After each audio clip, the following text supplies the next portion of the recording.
Pernahkah Anda merasa sudah minum obat, sudah berobat ke dokter, tapi penyakitnya nggak sembuh-sembuh nih, Dok? Nah, bisa jadi masalahnya bukan hanya di tubuh, tapi juga ada luka batin yang belum terobati. Loh, apa hubungannya? Assalamualaikum warahmatullahi wabarakatuh. Saya Dokter Uli. Di video ini kita akan membongkar hubungan antara emosi yang dipendam dan penyakit kronis, misalkan diabetes, hipertensi, kanker, autoimun, dan seterusnya. Bagaimana sih stres, trauma, atau luka batin bisa menghambat penyembuhan? Dan langkah-langkah apa yang bisa dilakukan untuk menyembuhkan luka batin supaya tubuhnya bisa ikut pulih. Jadi siapa yang wajib nonton video ini? Anda yang saat ini sedang mengalami sakitnya nggak sembuh-sembuh nih, Dok, udah bertahun-tahun, udah berobat segala macam, atau menderita penyakit kronis misalkan diabetes, kanker, atau imun. Apalagi kalau Anda merasa, "Oh, kok sulit dikendalikan dengan obat nih diabetesnya," atau kankernya ternyata resisten dengan kemoterapi nih. Nah, apa yang terjadi sebenarnya? Atau Anda saat ini sudah menyadari, "Oh, saya stres, Dok, banyak pikiran, ya cemas, trauma, atau kesedihan mendalam akibat, di masa lalu," dan seterusnya. Jadi, jangan abaikan luka batin, bisa jadi itu akar masalah kesehatan Anda yang sesungguhnya. Udah siap mau bongkar? Kalau udah, ayo kita mulai.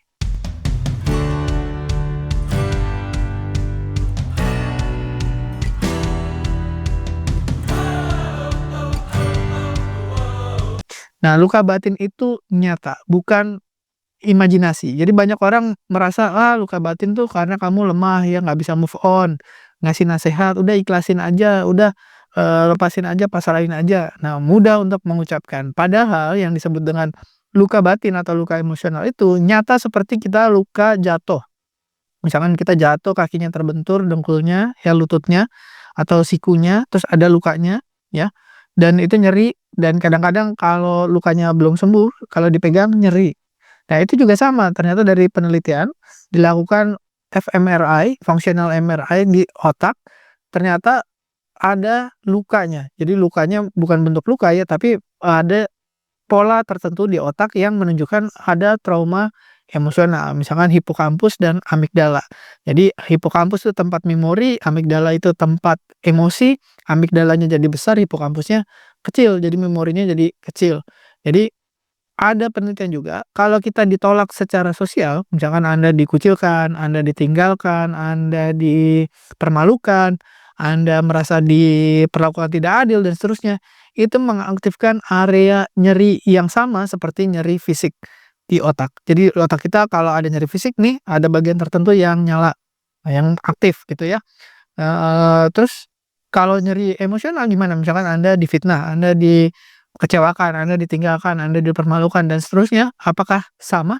Ternyata sama, menimbulkan area nyeri yang sama seperti area fisik di otak. Jadi nggak main-main. Jadi luka batin itu jangan dianggap sebagai orang yang lemah. Ya, luka batin kalau tidak diproses, tidak dirawat lukanya sampai sembuh, itu akan terus terbuka dan akhirnya membuat Anda sakit yang aneh-aneh, yang tidak bisa sembuh gitu ya. Nah, dari penelitian juga otak kita saat terluka, nih luka batin, luka emosional, dipermalukan, ditinggal, dihina, terus dikecewakan, diperlakukan tidak adil, dan seterusnya, itu ternyata memicu area di otak kita namanya amigdala yang menjadi pusat emosi. Jadi alarm emosinya naik, terus saat trauma terjadi, sebenarnya kalau kita, mengalami ancaman, misalkan, ada dikejar anjing gitu ya, itu amigdala akan naik, supaya kita menghindar. Atau kita lagi sedih, lagi kecewa, itu amigdalanya aktif. Nah, tapi pada trauma emosional yang sangat berat ya, itu akan berlebihan aktivitasnya dan aktif terus, nggak berhenti-berhenti. Ya, beda kalau misalnya kita dikejar anjing, amigdalanya aktif ya, tapi begitu anjingnya hilang atau anjingnya stop mengejar, itu akan turun. Nah, tapi kalau trauma emosional itu akan aktif terus-menerus gitu. Dan hipokampus, daerah di otak kita yang fungsinya untuk menyimpan memori, itu akan menyimpan memori yang menyakitkan tadi, memori emosional. Nah, tapi daerah lain itu akan menyusut. Ya, dari memori kita yang kita ingat hanya yang jelek-jelek aja. Jadi hidup ini rasanya kok nggak ada bagus-bagusnya. Masa depan suram, masa lalunya buruk, masa kini menderita, dan tidak bisa ketika diminta untuk mengingat kenangan-kenangan manis misalkan di masa lalu, dan tidak bisa membayangkan kemungkinan baik di masa depan. Nah, itu tanda-tandanya kalau Anda mungkin mengalami yang disebut dengan luka emosional tadi.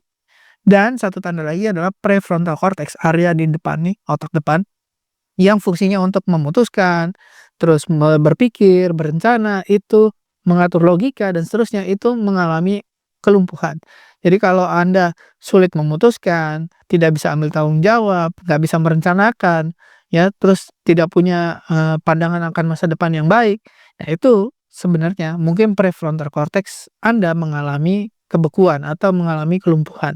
Jadi 3 daerah itu yang diteliti ternyata kalau Anda mengalami luka batin, akhirnya itu yang terjadi dan mengaktifkan hormon-hormon di tubuh yang menyebabkan banyak penyakit. Contohnya misalkan, luka batin tuh mengubah hormon kita yang paling banyak itu adalah kortisol. Kortisol itu adalah hormon yang menyebabkan kita stres.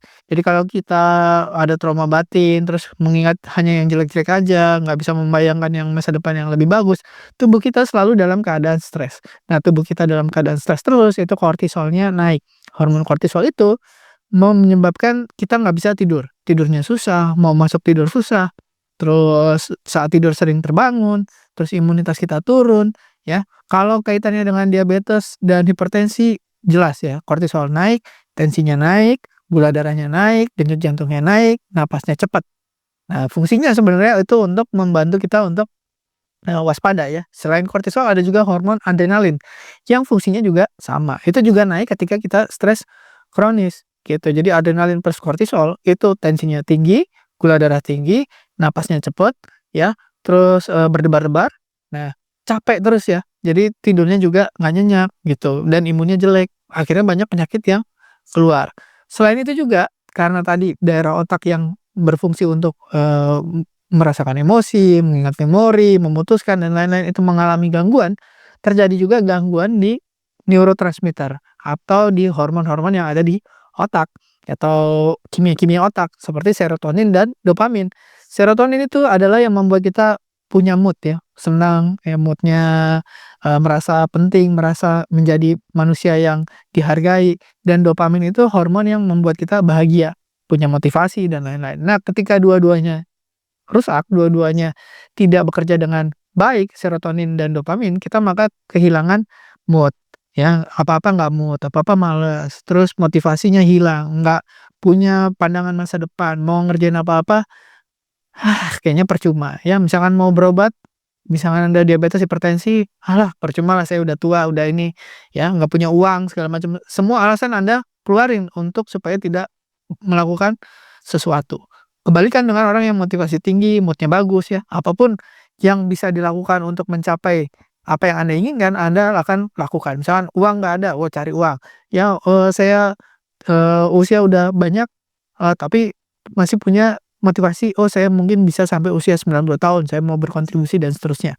Nah, itu bedanya ketika Anda dari awal mood-nya udah jelek, motivasinya nggak ada, bisa jadi serotonin dan dopamin Anda itu emang rendah. Kenapa? Karena kortisol tinggi. Kenapa? Karena ada stres kronis. Stres kronis karena apa? Paling sering karena trauma batin. Nah, banyak juga pasien itu mengalami oksitosinnya rendah. Oksitosin tuh hormon kasih sayang, gitu. Jadi merasa sendirian walaupun di keramaian, misalnya keluarga ada, anak ada, segala macam, tapi kok merasa sepi ya, merasa kesepian ya, saya merasa, nggak ada temen ya, padahal teman ada, ikut pengajian, ikut gereja, segala macam, tapi tetap merasa sepi. Nah, itu apa? Oksitosinnya kurang, ya. Anak, ada, pasangan ada, segala macam, tapi masih tetap merasa kurang, hampa gitu ya. Nah, itu tanda-tanda ketika semuanya ada, apalagi, semuanya ada ya, kemungkinan Anda mengalami trauma batin di masa lalu, dan itu yang menyebabkan banyak penyakit yang aneh dan tidak bisa sembuh-sembuh. Misalnya Anda sudah minum obat, terus keluar lagi, terus pindah lagi penyakitnya, atau, yang paling sering ditemuin mulai dari usia muda, itu kalau luka batin dan menimbulkan sakit fisik, ya, sakit fisik apa yang paling awal muncul? Paling sering itu adalah gangguan pencernaan, nomor satu. Ya mungkin Anda asam lambung naik, kemudian GERD, bahkan naik sampai ke, mulutnya asam, mulutnya pahit dan sebagainya, atau dadanya rasa terbakar, bahkan ada yang merasa seperti dadanya terasa penuh, atau seperti serangan jantung, ada juga yang seperti itu. Nah, itu karena emosi yang tidak diproses. Jadi belum sembuh benar, masih, lukanya menganga, luka batinnya, terus menjadi penyakit yang tidak terdiagnosis. Kenapa tadi luka batin kok bisa jadi penyakit? Tadi hormon hormon kacau, ya, fungsi tubuh tidak bekerja dengan seharusnya. Ya, awalnya gangguan pencernaan, mungkin sakit perut, bahkan, tidak hanya saluran cerna atas, bisa juga ke saluran cerna bawah, seperti IBS, Irritable Bowel Syndrome. Banyak jurnal menunjukkan bahwa IBS itu terkait erat dengan stres kronis. Dan selain itu juga nyeri kronis, Anda menemukan nyeri yang, nggak sembuh-sembuh, mungkin paling sering di daerah spine, ya, tulang belakang, misalkan di leher, kemudian di, pinggang, nah, itu mulai muncul di usia-usia misalkan 30-an, 40-an, atau nyeri panggul, nyeri lutut, dan sebagainya yang tidak sembuh-sembuh. Misalkan Anda sudah operasi, berulang lagi, udah diinjeksi, berulang lagi, gitu, selama penyebab aslinya tidak diatasi. Atau nyeri kronis yang tidak ada, sebabnya dan tidak bisa dilokalisir, misalkan di seluruh otot tubuh nih, sakit-sakit nih, pegel-pegel, atau istilahnya fibromialgia, seluruh tubuhnya pegel gitu ya, terus atau sakit gitu, tapi nggak pernah ketemu sebabnya, dan kaitannya dengan stres, begitu stres keluar. Nah, itu juga ya. Terus siklus menstruasi yang kacau, biasanya pada wanita, misalkan siklus menstruasinya jadi memanjang, memendek, atau tidak teratur, ya, atau saat, menstruasi sangat nyeri sekali sampai pingsan dan seterusnya, ya. Terus imunnya cenderung drop, gampang pilek, gampang batuk, gampang diare, dan seterusnya. Yang nggak sembuh-sembuh, maksudnya udah, setahun mungkin lebih dari 3 kali, flu-nya, setahun lebih dari 3 kali gangguan cernanya. Nah, itu yang wajib kita curigai, jangan-jangan nggak cuman sekedar masalah fisik. Dan banyak orang tidak menyadari dalam jangka panjang itu bisa mengganggu metaboliknya. Misalkan jadi diabetes, hipertensi, kolesterol tinggi, terus asam urat tinggi, ya, terus setelah terjadi gangguan metabolik, tentu banyak penyakit lainnya, misalkan mulai dari kanker, kemudian serangan jantung, stroke, gagal ginjal, dan seterusnya. Jadi awalnya dari mana? Dari luka batin yang mengganggu fungsi tubuh akhirnya mengganggu organ, organnya rusak, akhirnya terjadilah penyakit. Nah, apa yang harus dilakukan nih? Ya, pertama, kalau ada sakit fisiknya harus kita atasi. Jadi diabetesnya, terus hipertensinya, mungkin kalau sudah kanker ya kankernya, atau mungkin ada, stroke atau serangan jantung, ya stroke serangan jantungnya diatasin dulu, dan setelah itu kita atasin juga penyebab awalnya, yaitu luka batinnya. Karena banyak pasien begini juga, diabetes nih, udah berobat, ikut program, remisi, baik, bagus, sembuh, tapi sakitnya ganti. Tadinya diabetes, sekarang jadi rheumatoid arthritis, jadi autoimun misalkan. Tadinya rheumatoid arthritis pindah jadi sakit, tiroid misalkan, atau ganti lagi jadi penyakit misalkan, batu empedu, dan seterusnya. Pindah-pindah aja karena tadi fungsi tubuhnya masih tidak bagus gitu. Kenapa? Karena pemicunya atau penyebabnya tidak diatasi, yaitu luka batin. Nah, kabar baiknya luka batin itu bisa diubah. Jadi otak bisa sembuh.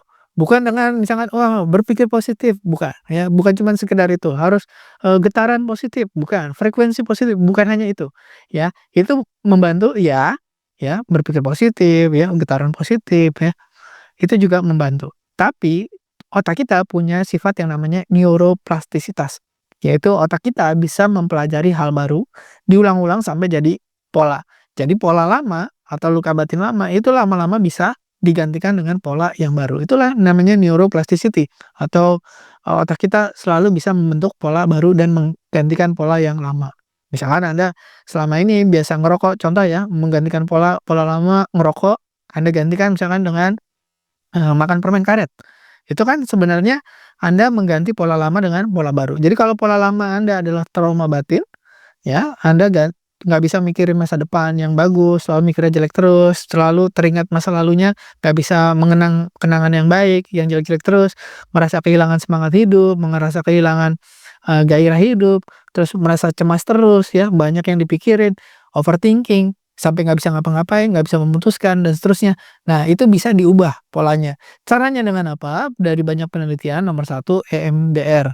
Mulai banyak diteliti dan mulai banyak digunakan karena cepat dan efektif. Tapi, pasiennya satu per satu, jadi nggak bisa, pasien banyak sekaligus gitu. Nah, yang enak itu sebenarnya CBT dan ACT. Ya, CBT itu Cognitive Behavior Therapy, ACT itu Acceptance and Commitment Therapy. Itu melatih ulang pola pikir, bisa dilakukan, dari satu orang ke banyak pasien sekaligus, dan itu biasa sering saya lakukan baik di waktu, konsultasi atau waktu coaching. Dan sayangnya memang tidak selalu, bisa 100% efektif.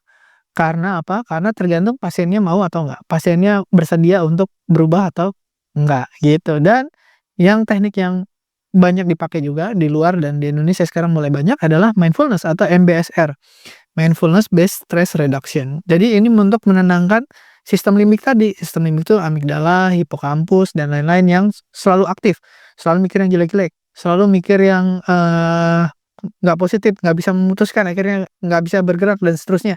Nah, sistem limbiknya terlalu aktif. Cara menenangkannya dengan meditasi, latihan napas, dan seterusnya, namanya mindfulness. Gabungan semua itu namanya MBSR yang sudah diteliti secara ilmiah juga, gitu.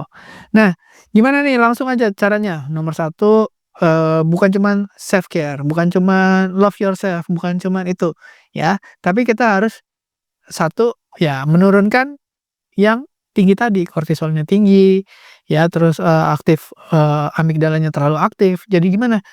Latihan napas, latihan pernapasan. Caranya gimana? Tarik napas, kemudian hembuskan yang panjang. Hembusan napas itu 2 kali lebih panjang daripada waktu kita tarik napas. Nah, itu biasanya untuk menenangkan kortisol, menenangkan amigdala yang terlalu aktif, gitu. Tapi sekali lagi, ini kan harus pasiennya mau, ya, mau melakukan dan merasa butuh, gitu. Tapi kalau pasiennya merasa, "Oh, saya fine-fine aja Dok, saya nggak ada stres," gitu ya, ini tidak akan tidak akan bisa tercapai, gitu. Berikutnya adalah dengan menulis atau journaling. Jadi banyak pasien itu saya sarankan untuk menulis, untuk mengaktifkan kembali prefrontal cortex. Jadi apa yang dipikirkan, apa yang dibayangkan, apa kendalanya, apa yang paling berat, ditulis ya. Terus solusinya kira-kira apa, tulis sendiri.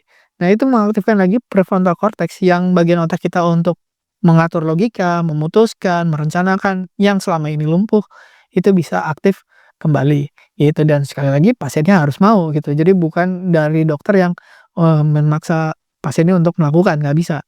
Berikutnya adalah koneksi sosial, karena itu meningkatkan oksitosin. Jadi banyak pasien saya itu merasa ketika dia melakukan sendiri, misalkan, kanker atau diabetes, menjalankan program sendirian, beda dengan ketika bersama-sama dengan yang lain dalam satu grup, gitu. Atau bertemu langsung misalkan ketika acara-acara offline, misalkan event atau apa, yang sama-sama sakit diabetes misalnya, atau yang sama-sama sakit kanker, gitu. Nah, itu akan meningkatkan oksitosin. Sebenarnya tidak harus sesama ya, tapi misalkan dari orang yang disayangi, orang yang dicintai, itu merasa dekat, yang merasa ada yang memperhatikan, itu meningkatkan oksitosin, akhirnya tadi mengurangi efek dari, trauma batin di masa lalu, akhirnya bisa lebih tenang, gitu ya. Nah, tapi banyak pasien itu justru malah menghindar dari kontak, gitu. Jadi ketika dia sakit yang berat, misalkan kanker atau diabetes atau sakit-sakit yang kronis sudah menahun, terus merasa tadi tidak ingin untuk deket-deket sama orang. Jadi nggak mau ikut grup, nggak mau ikut pertemuan, ya kalau ada keluarganya yang datang malah menghindar, atau tidak mau berteman, tidak mau bersosialisasi, dan seterusnya. Ya, itu akan menghambat penyembuhan tadi. Nah, cara yang paling efektif itu menurut saya tadi adalah CBT, ACT, dan MBSR digabung jadi satu dalam satu program. Nah, edukasi, dan Anda latih terus-menerus setiap hari sampai jadi kebiasaan, terbentuk pola baru, gitu, mengembalikan kendali yang tadinya Anda lepas kendali, gitu. Nah, jadi luka batin itu bukan kelemahan, karena semua orang pasti pernah mengalami, hanya derajatnya beda-beda dan kemampuan kita untuk untuk kita mengatasi itu berbeda-beda. Ada yang, imunnya bagus, ada yang imunnya lagi nggak bagus saat terjadi trauma atau luka batin itu akhirnya membekas sampai sekarang dan timbul sebagai penyakit kronis, ya, bisa diabetes, hipertensi, kanker, stroke, dan seterusnya. Nah, kalau Anda bisa memahami luka itu, Anda mulai bisa menyembuhkannya. Jadi jangan abaikan rasa sakit emosional, karena tubuh kita aja nggak pernah mengabaikan rasa sakit emosional. Ketika pikiran sadar kita mengabaikan, maka pikiran bawah sadar kita berusaha untuk mengomunikasikan, "Oh, sebenarnya masih ada luka yang belum selesai nih," gitu. "Ayo diatasin." gitu. Tapi pikiran sadar kita nggak mau dengar, akhirnya pikiran bawah sadar kita bicaranya lewat gejala-gejala penyakit yang nggak sembuh-sembuh atau penyakit kronis tadi. Jadi saya sudah buat e-book-nya, buat PDF-nya, 7 luka batin, Anda bisa download ya, link ada di deskripsi. Terima kasih sudah menyimak, semoga bermanfaat. Saya Dr. Leo, wassalamualaikum warahmatullahi wabarakatuh. Terima kasih telah menonton hingga selesai. Jangan lupa tulis pendapat Anda di kolom komentar. Saya Dr. Ruli dan saya sangat senang bisa belajar dan berbagi dengan Anda. Salam hidup sehat dan mulia. Jangan lupa tekan tombol like, subscribe, lonceng notifikasi, dan ikuti media sosial kami sehingga Anda tidak akan melewatkan ilmu berguna lainnya dari kami. Sampai jumpa di video berikutnya.